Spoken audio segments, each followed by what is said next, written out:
जय हिंद दोस्तों। खुश रहो मेरे अहले चमन। प्यारे दोस्तों, आज की ये पावन बेला बहुत ही रमणीक दिन, जिस दिन हमारी आपकी मुलाकात हो रही है। आज हमारे इस भारत देश का 73वां स्वतंत्रता दिवस है। प्यारे साथियों, उन स्वतंत्रता के आदर्शों को एक सूत्र में पिरोकर आज ये प्रॉमिस करिए कि आप बहुत ही श्रेष्ठ भारत, उत्तम भारत का निर्माण करेंगे। आप उसकी आधारशिला बनेंगे और ये तभी संभव है जब आप शिक्षा के पथ पर निरंतर अग्रसर हों और सबसे बेहतरीन शिक्षा हासिल करें। तो मेरे प्यारे साथियों, आज की मैं अपनी ये क्लास इन्हीं शब्दों के साथ शुरू करता हूँ कि हम उन सारे आदर्शों को पूरा करने का प्रयास करेंगे जो स्वतंत्रता के समय देखे गए थे। चलिए दोस्तों, शुरू करते हैं। प्यारे साथियों, हमने इनकम टैक्स की एक सीरीज़ शुरू की है। इनकम टैक्स के बारे में मैंने आपको इनकम टैक्स की डेफिनीशन, इनकम टैक्स की कैरेक्टरिस्टिक्स और फिर इनकम टैक्स के स्लैब भी बता दिए थे और इनकम टैक्स का एलोकेशन बता दिया था, बंटवारा। ये सारे आप हमारे पिछले वीडियोस में दिग्विजय कॉमर्स क्लासेस पर पा सकते हैं। ठीक, चलिए आगे बढ़ते हैं।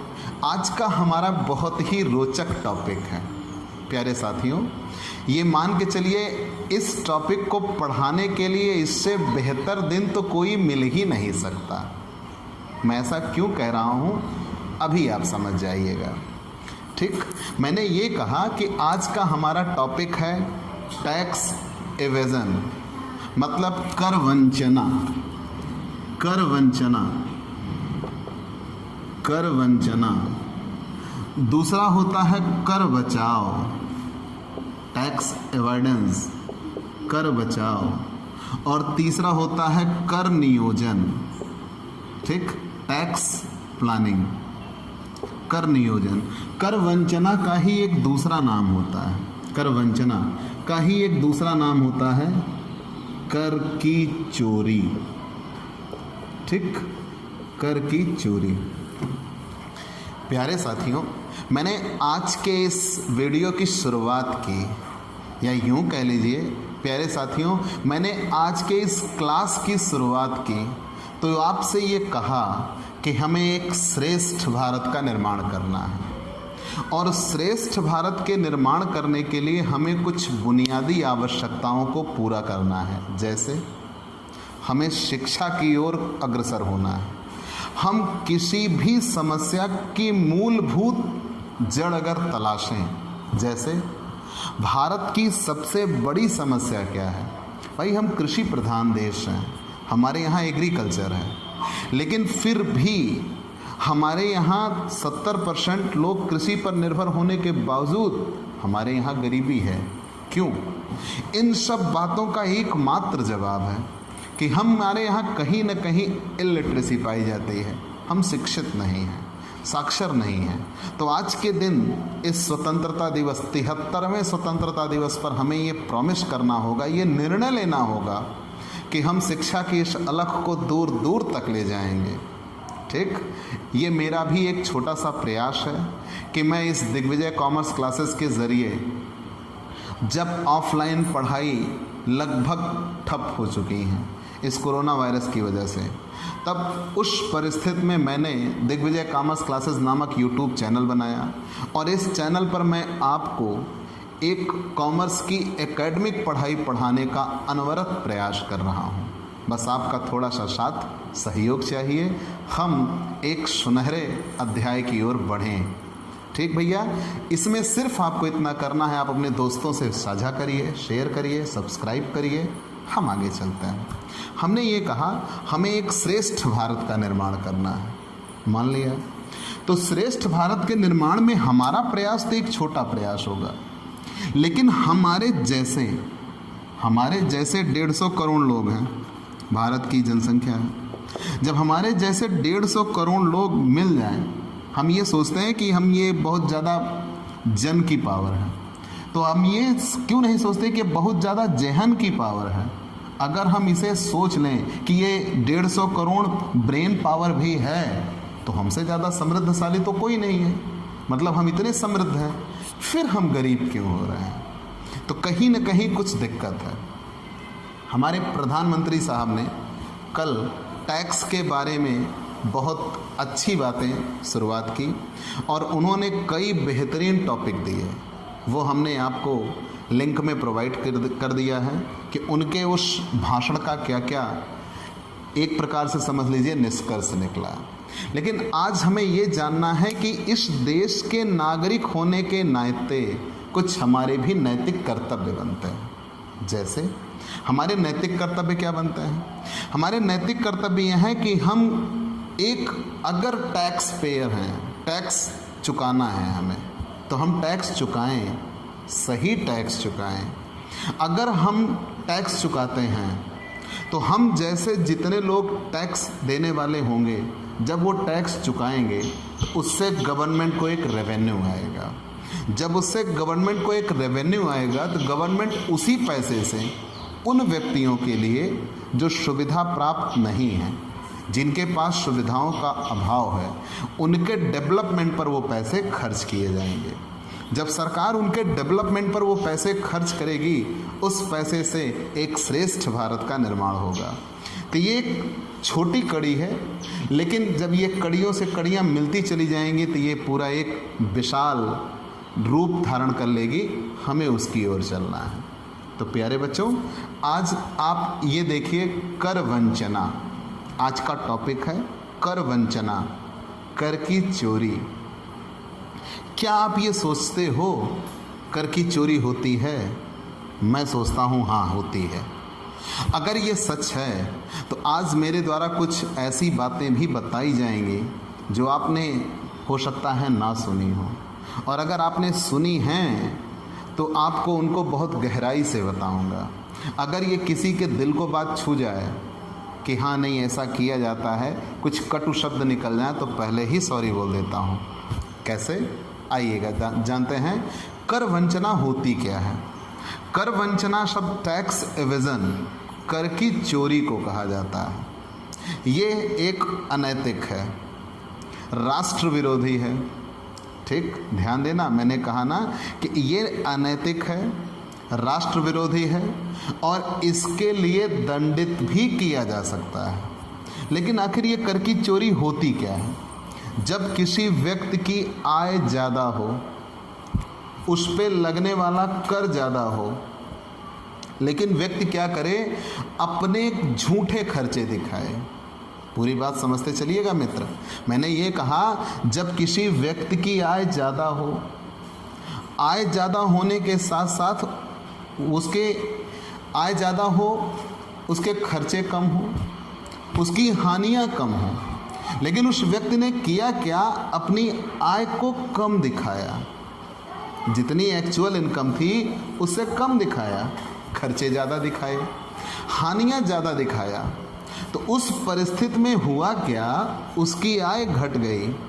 जब उसने, हमारे यहाँ इनकम टैक्स का प्रोसीजर ये बनाया गया है कि हम जितना कमाते हैं उसको कमाने के लिए हम जितना लगाते हैं, शब्द पे ध्यान देना बच्चों, हम जितना कमाते हैं उसको कमाने के लिए जितना लगाते हैं उसमें से माइनस कर देते हैं। जो शेष बचता है वही हमारी इनकम होती है, और वही हमारी इनकम है, उसी इनकम पर हमें टैक्स देना होता है। अब इधर हमने किया क्या, अपनी इनकम को कम कर दिया, मतलब अपनी प्राप्तियां कम दिखाई। अपनी प्राप्तियां कम दिखाने के बाद हमने अपने खर्चे बढ़ा दिए। मिला है ज़्यादा, उसको दिखा रहा हूँ कम, खर्च किया है कम, उसको दिखा रहा हूँ ज़्यादा। मतलब प्राप्ति को घटा दिया और खर्चे को बढ़ा दिया। उसका परिणाम ये हुआ, हमारी आय कम हो गई। जब हमारी आय कम हो गई तो उस पर हमें कम कर चुकाना पड़ेगा। तो ये पूरी तरह से अनैतिक है, ठीक, और राष्ट्र विरोधी है। इससे क्या होगा, सरकार को जो सही आयकर मिलना है वो सही आयकर नहीं मिल पाता, ठीक, वो सही आयकर नहीं मिल पाता। प्यारे बच्चों, आप सोचिए, बहुत से ऐसे देश भी हैं जहां कोई टैक्स नहीं है, कोई इनकम टैक्स सरकार लेती ही नहीं है। तो क्या हमारे यहाँ की गवर्नमेंट ऐसा नहीं है कि उन्होंने ये सोचा ना हो कि हम टैक्स ना लें? लेकिन बच्चों, अभी हम उस सिचुएशन में नहीं हैं कि सरकार हमसे पैसे ना ले। हमारी आपकी ये सोच है कि सरकार हमारे आपके ऊपर खर्च करे। तो भाई, जब सरकार हमारे आपके ऊपर खर्च करेगी तो उसे खर्च करने के लिए रेवेन्यू चाहिए, वो रेवेन्यू हमसे आपसे ही लेगी। मैंने कहा, फ्रांस के पास में एक देश पड़ता है, एग्जैक्ट नाम दिमाग से मिस हो रहा है। फ्रांस के पास में ही एक देश पड़ता है, बहुत छोटा सा देश है, वहाँ की पॉपुलेशन 30-35 हज़ार है। अभी परसों नरसों में वीडियो में देख रहा था, वो समाचार पे देख रहा था। तो 30-35 हज़ार वहाँ की पॉपुलेशन है और वहाँ हर छठवां व्यक्ति करोड़पति है। हर छठवां व्यक्ति करोड़पति है, चलो ये भी मान लिया। लेकिन उसके बावजूद वहाँ के लोगों के पास रहने की जगह नहीं है। वहाँ के लोगों के पास रहने की जगह नहीं है, वो मजबूर हैं। इतना पैसा होने के बावजूद उनके पास अपनी छत नहीं है। वो किसी ऐसी जगह रहते हैं जैसे अपनी गाड़ी में सो लिया, सड़कों पे सो लेते हैं, मतलब कहीं कोई पेड़ों पर रह रहे हैं, मतलब उनके पास रहने के लिए जगह ही नहीं है। तो वो प्रकृति से इतने सक्षम नहीं है, फिर भी वो टॉप डेवलप्ड हैं, लेकिन उनके पास ज़मीन का वो टुकड़ा नहीं है। हमारे पास तो है। तो हमारी सरकार ने हमारे ऊपर एक नैतिक दायित्व दिया है कि अगर हमारे ऊपर कर बना, मतलब हमारी आय ज़्यादा है, तो हमें कर का भुगतान करना होगा। और अगर हमने कर का भुगतान नहीं किया तो क्या हमने राष्ट्र हित में कार्य किया या राष्ट्र विरोधी कार्य किया? हमने राष्ट्र विरोधी कार्य किया। इसीलिए मैंने कहा कि अगर किसी व्यक्ति की आय ज़्यादा हो लेकिन वो अपनी आय कम दिखाए, कैसे कम दिखाएगा? अपनी प्राप्ति को कम बताए। जब अपनी प्राप्ति को कम बताए, अपने खर्चों को ज़्यादा दिखाए। अपनी प्राप्ति को कम दिखाकर अपने खर्चों को ज़्यादा दिखाकर उसने क्या किया? अपनी आय को सीमित कर दिया, अपनी हानियाँ भी ज़्यादा दिखा दी। कहा हमारी हानियाँ इतनी हुई हैं। जब ये सारी चीज़ें निकल के आई तो उसकी इनकम घट गई। जब उसकी इनकम घट गई तो उस इनकम पर उसने टैक्स दे दिया, जो कि टैक्स सही नहीं था। वास्तव में उसकी आय ज़्यादा थी, उसने कम आय पर कर दिया, मतलब अपनी आय का कुछ हिस्सा जो वास्तव में कर योग्य था उस पर उसे कर चुकाना था, लेकिन उसने कर नहीं चुकाया, तो उसे ही कर की चोरी कहा जाता है, कर वंचना कहा जाता है। ठीक बच्चों, टैक्स एविजन कहा जाता है। तो अगर आपसे कोई पूछे, मान लीजिए मैंने तो ये इंट्रोडक्शन इतना दिया ताकि आप क्लियर हो सकें, लेकिन मान लीजिए आप 2 शब्दों में बताना चाहें कर वंचना कहते किसे हैं, तो कर वंचना से अभिप्राय कर की चोरी से है।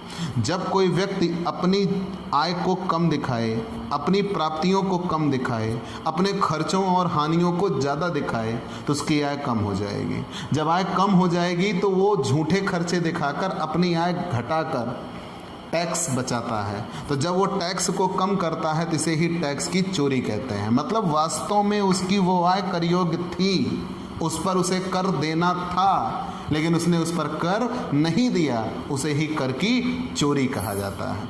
ये एक दंडनीय अपराध है। इसके एवज में अगर आप पकड़े जाते हैं, ठीक, आप अगर पकड़े जाते हैं तो आपको सज़ा का प्रावधान है, अर्थदंड का प्रावधान है, पेनाल्टीज़ लगाई जाती हैं और सज़ा का भी प्रावधान है। तो ये पूरी तरह से अनैतिक है। अब मुद्दा ये बना कि अगर कोई व्यक्ति ये करता है तो करता कैसे है?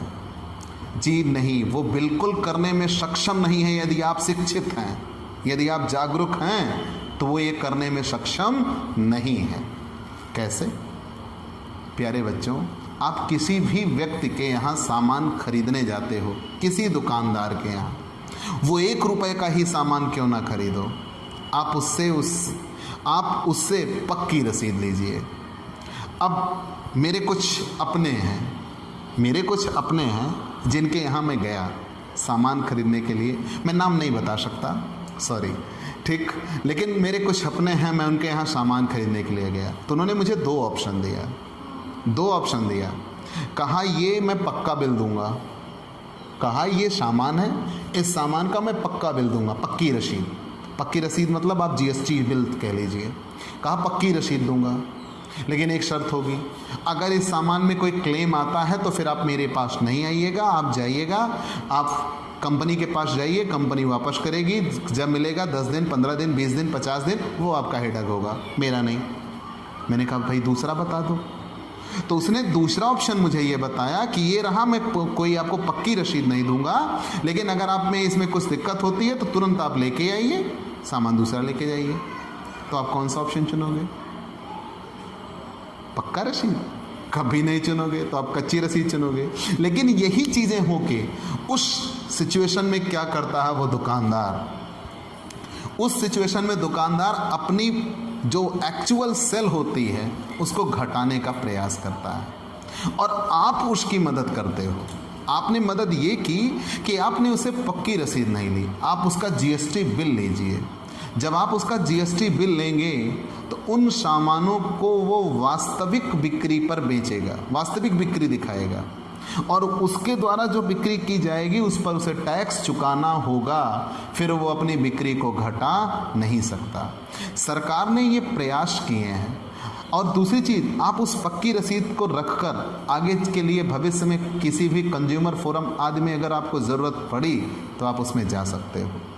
तो आपको ये सिर्फ इतना कार्य करना है, आप देश हित की बात कर रहा हूँ, वो भावना जगे। मैंने ये कहा ना कि आप में वो फीलिंग आए कि आपको ये करना है, यू कैन डू दैट यार, और तुम्हें करना चाहिए, तुम उस एज के हो, तुम्हें ये करना होगा, अन्यथा हम उस दिशा में बढ़ रहे हैं जो गलत दिशा में जा रहे हैं।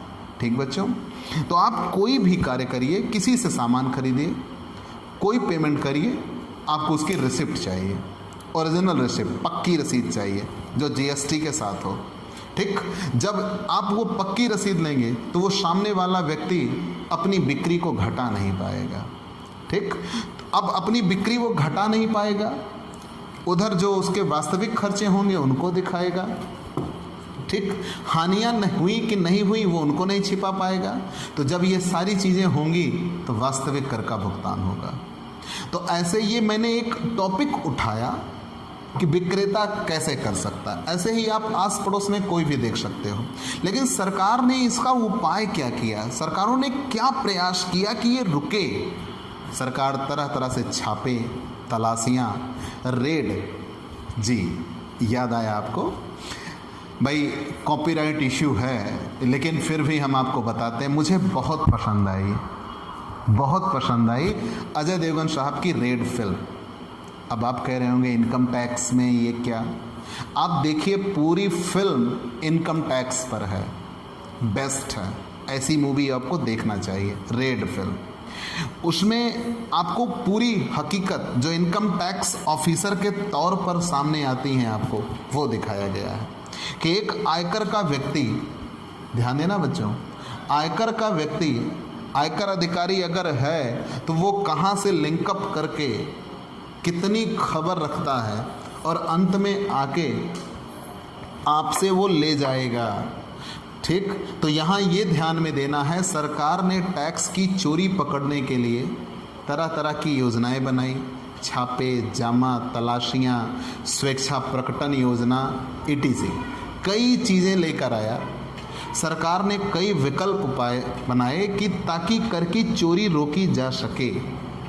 काफ़ी हद तक सरकार सफल भी रही है। इन्हीं सब चीज़ों के लिए आज सबसे बेहतर प्रयास किया गया है पैन कार्ड का। ध्यान देना बच्चों, पैन कार्ड का। कर की चोरी रोकने के लिए ही सरकार पैन कार्ड लेके आई है, जो आगे आपको मिलेगा, लेकिन अब चूंकि यहाँ जिक्र हो गया तो मैं बताता हूँ। परमानेंट अकाउंट नंबर आपका एक अस्थाई खाता संख्या होगी जो करदाता को उसकी पहचान के लिए आयकर विभाग द्वारा निर्गमित किया जाता है। ध्यान देना, मैंने क्या कहा, परमानेंट अकाउंट नंबर करदाता को उसकी पहचान के लिए आयकर विभाग द्वारा निर्गमित किया जाता है।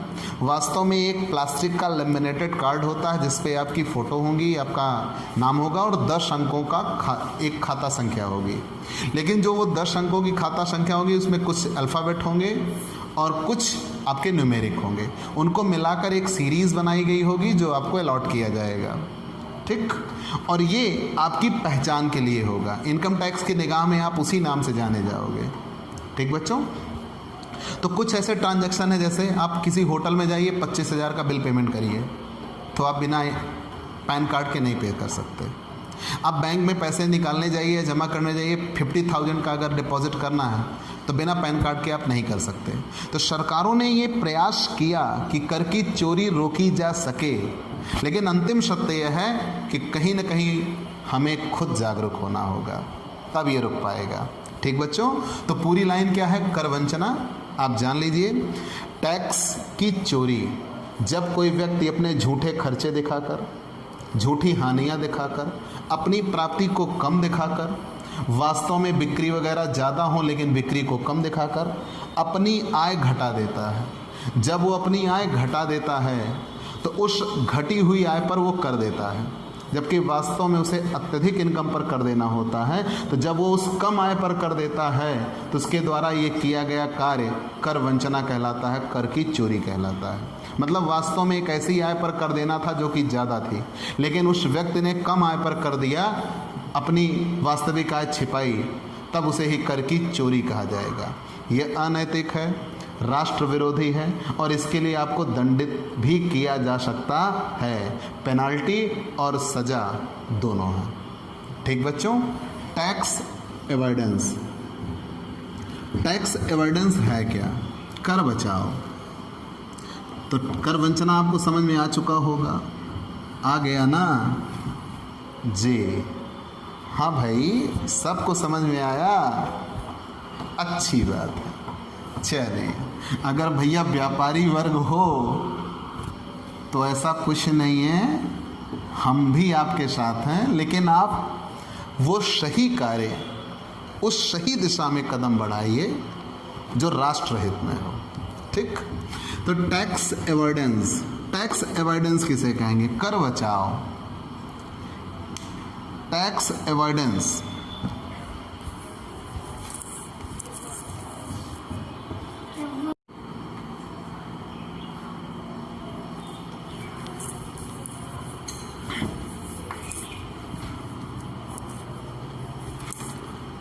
टैक्स एवॉइडेंस, कर बचाओ, नाम से ही स्पष्ट हो रहा है, कर बचाना। लेकिन ये है क्या? यहाँ भी कर बचाने का प्रयास किया गया, लेकिन वो तो चोरी निकल गया कि हमें कर देना था लेकिन हमने कर दिया नहीं। अब हम कर बचाओ पे आ गए। टैक्स एवॉइडेंस होता क्या है आप ये जानिए। जनरली क्या होता है कि इनकम टैक्स के रूल एंड रेगुलेशन गवर्नमेंट हर साल बनाती है, तो सरकार के द्वारा नियम बनाए जाते हैं। मान लीजिए सरकार ने नियम बनाया, जब बजट पास होता है फरवरी महीने में, तो टैक्स से संबंधित सरकार पूरे नियम पास करती है। सरकार ने नियम बनाया तो भाई पहली चीज़ तो ये है कि सरकार सर्वसम्मति से उस नियम को लेके आती है, लेकिन है तो अपना भारत देश, कोई एक चीज़ बनी नहीं कि उसको तोड़ने वाले पहले आ गए। जैसे कोई बेहतर से बेहतर चीज़ें लेके आइए, उसमें भी कुछ ना कुछ लूज पॉइंट होते हैं। मतलब सामने वाला व्यक्ति ये दिमाग लगा के बैठता है कि अब इसको मैं तोड़ूं कैसे, कट कैसे करूं।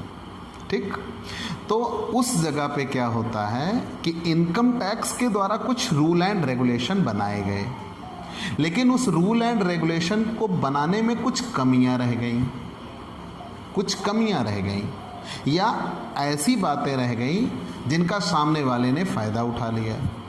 जब सामने वाले ने फ़ायदा उठा लिया तो गवर्नमेंट ये बातें संज्ञान में आती हैं, तो सरकार क्या काम करती है? उस पर टैक्स वसूलती है, पीछे से नियम चेंज करती है, और पीछे से नियम चेंज करके तब उसको लागू करती है। तो उस व्यक्ति का कर बचाना व्यर्थ हो जाता है।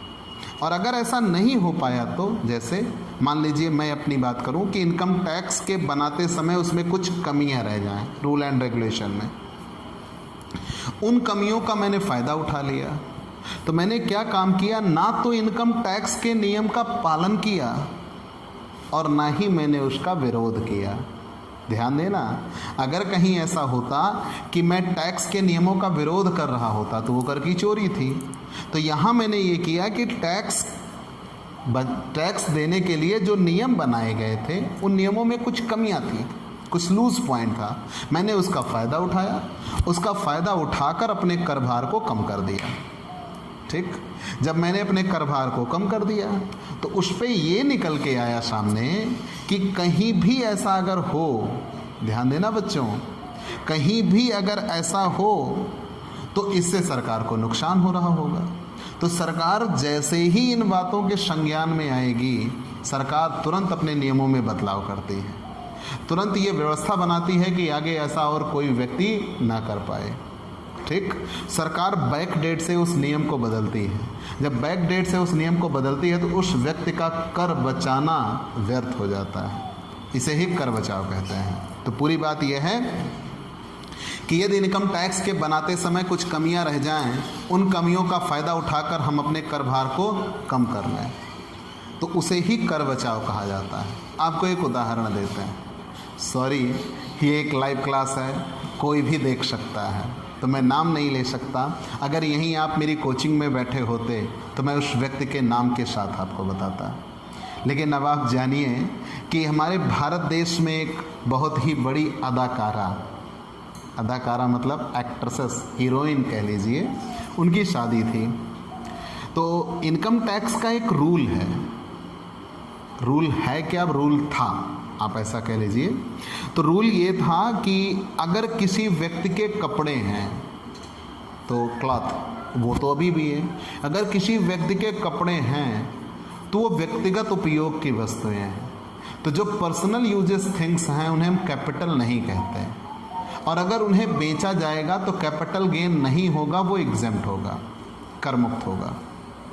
सोच के देखिए, अगर किसी व्यक्ति के कपड़े हैं, उन कपड़ों को व्यक्तिगत उपयोग की वस्तुएं कहा जाता है, और अगर उनको बेचा जाएगा तो उस पर टैक्स नहीं लगेगा क्योंकि वो कैपिटल नहीं है, मान लिया। लेकिन अगर कपड़ों में हीरे वगैरह जड़े हो तो है तो वो भी कपड़ा, कि वो आप ज्वेलरी कहोगे, आभूषण कहोगे, आप उसे भी तो कपड़ा ही कहोगे। अगर वो तब भी कपड़ा है तो क्या उसकी वैल्यू बढ़ चुकी होगी कि नहीं बढ़ी होगी? ज़रूर बढ़ी होगी। कुछ लोग हैं सोने के जैकेट पहनते हैं, भारत देश के ही हैं। हमारे नरेंद्र मोदी साहब जी को एक गिफ्ट में मिला था जिसमें सोने के तारों से शर्ट बनाया गया था। तो क्या वो नॉर्मल कपड़ा होगा? उसकी वैल्यू ज़्यादा होगी, कम होगी? ज़रूर ज़्यादा होगी। तो इनकम टैक्स का रूल ये है कि जो ज्वेलरी होती है उन पर टैक्स लगता है, ज्वेलरी वगैरह पे टैक्स लगता है, वो बेची जाएंगी तो टैक्स लगेगा। लेकिन वही ज्वेलरी अगर कपड़े में जड़वा दिया जाए, तो उसकी जरी करा दिया जाए स्टोन के जैसे, उसको बना दिया जाए, तो वो कपड़ा कहोगे कि आप आभूषण कहोगे? आप उसे तभी तो कपड़ा ही कहोगे, तो उस पर टैक्स नहीं दोगे क्योंकि पर्सनल यूजेस थिंग्स है। तो उन हीरोइन ने क्या किया, अपने शादी में लहंगा बनवाया और उस लहंगे में हीरे जड़वा दिए। उस लहंगे की वास्तविक कीमत थी 3,75,00,000 रुपए।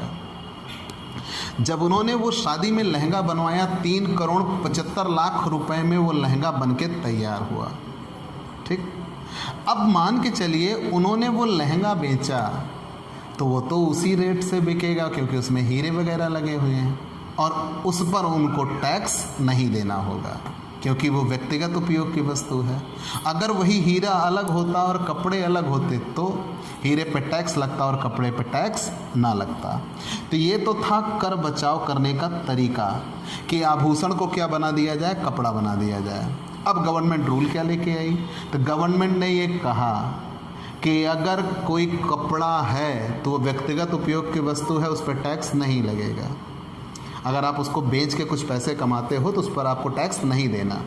कोई बहुमूल्य नग, पत्थर, स्टोन, लटकन अगर किन्हीं कपड़ों में लगे होंगे तो अब पहले हम उनको अलग करेंगे, उनका वैल्यूएशन अलग होगा, और उस आभूषण का वैल्यूएशन अलग होगा, कपड़ों का वैल्यूएशन अलग होगा। कपड़ों पे टैक्स नहीं लगेगा और उस ज्वेलरी पे टैक्स लगेगा। तो ये कर बचाव का एक उदाहरण मैंने आपको दिया। मतलब ये कि हम नियमों का पालन भी नहीं कर रहे होते और नियमों को तोड़ भी नहीं होते। तो ये इनकम टैक्स के जो जानकार व्यक्ति होते हैं वो ऐसा कर लेते हैं और कहीं ना कहीं कुछ ना कुछ कमियां तो हर नियम में रह जाती हैं। तो उन्हीं कमियों का फ़ायदा उठाकर ये अपनाया जाता है कि जब कोई व्यक्ति इनकम टैक्स के नियमों में जो कुछ कमियां रह गई हों, उन कमियों का फ़ायदा उठाकर अगर अपने कर भार को कम कर लेता है तो उसे ही कर बचाव कहते हैं। भारत देश में एक घटना ऐसी भी हुई है जैसे नोटों की माला पहनाई गई है। तो हम एक हिंट आपको देते हैं, आप इसको सोचिएगा और सोचने के बाद ज़रूर सोचिएगा क्या या कहीं ऐसा हुआ कि टैक्स अवॉइडेंस हुआ। सॉरी, वो हम लाइव क्लास में आपको नहीं बता सकते। ठीक, आगे चलते हैं। तो मैंने ये कहा कि आप कर बचाव जान गए। कर बचाव के जान लेने के बाद अब हम आते हैं टैक्स प्लानिंग क्या है। अच्छा, एक बात और, कर बचाव में सरकार करेगी क्या? तो सरकार के पास दो विकल्प बनता है।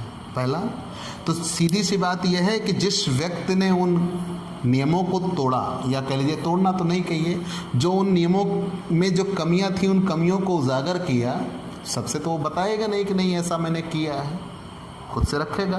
तो इनकम टैक्स डिपार्टमेंट के जो अधिकारी वर्ग होंगे, जब उन कमियों का पता पा जाएंगे तो वो इनकम टैक्स के जो रूल्स एंड रेगुलेशन होंगे उनमें चेंज किया जाएगा ताकि आगे कोई ऐसा लाभ ना उठा पाए।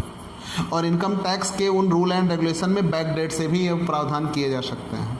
तो जब बैक डेट से प्रावधान किए जाएंगे तो उस व्यक्ति ने जिसने ये कर बचाव किया था उसका कर बचाव करना व्यर्थ हो जाता है। ठीक, आगे बढ़ता है। Tax planning. टैक्स प्लानिंग क्या है? हम आपको टैक्स एवेजन का तरीका नहीं बता सकते, सॉरी, हमें तो कर की चोरी नहीं आती भैया। हम एक अध्यापक व्यक्ति हैं, हमारी आय का स्पष्ट हिसाब किताब DIOS ऑफिस में जमा हो चुका है और उसके बेस पर हमारी इनकम बनती है और हमें इनकम टैक्स पे करना पड़ता है। ठीक बच्चों, आगे चलते हैं। टैक्स प्लानिंग होती क्या है? कर नियोजन। सरकार, आप ये जानिए नियोजन क्या है। किसी कार्य को करने के पहले उसकी एक फुल प्रूफ योजना बना ली जाए। तो किसी कार्य को करने के पहले उसका एक हम योजना बना लें कि कब करना है, क्या करना है, कैसे करना है। सुनियोजित ढंग से किया गया कार्य निश्चित ही सफल होता है। ये तो बात थी प्लानिंग की। लेकिन टैक्स के लिए कैसी प्लानिंग? प्यारे बच्चों, आपने इनकम टैक्स के बारे में पढ़ा है कि इनकम टैक्स एक डायरेक्ट टैक्स होता है, मतलब जिस व्यक्ति के ऊपर लगता है उसको चुकाना ही पड़ता है। जिस व्यक्ति के ऊपर लगेगा उसको चुकाना ही पड़ेगा, एक डायरेक्ट टैक्स है। तो आप कुछ ऐसी योजना बनाइए कि आपको जिस दिन टैक्स देना हो आपके पास इतनी अर्निंग हो कि आप टैक्स पे कर जाएं। चलो वो मान लिया, लेकिन हर एक व्यक्ति ये व्यवस्था बनाना चाहता है कि उसको कम से कम कर देना पड़े।